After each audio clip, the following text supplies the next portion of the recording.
বিগত নির্বাচনগুলোতে দেখা গিয়েছে যে এই চৌরঙ্গি কেন্দ্রে বরাবরই তৃণমূল বা ডানপন্থীরা জিতে এসেছে। একবারই মাত্র উপনির্বাচনে বামেরা জিতেছিল। সেই চৌরঙ্গিতে কি পদ্মফুল ফুটবে? মানুষ বিশ্বাস করেছে যে এবার পরিবর্তন চাইছে মানুষ, সেটার জন্যই অনেক চিন্তা ভাবনা করে বিজেপির দিকে এসছে।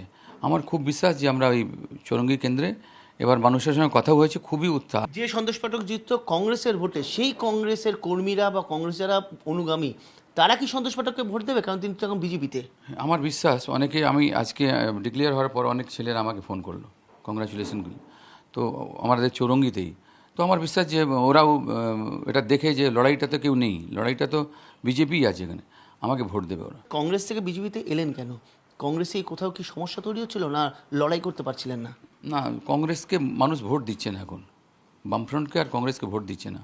আমি 3টে ইলেকশন তো লড়লাম, আমি 3টে ইলেকশনে দেখলাম কংগ্রেসের কাছে তো বুথে বসার লোক ছিল না, কিন্তু বামফ্রন্টের কাছে ছিল, কিন্তু ভোট ছিল না।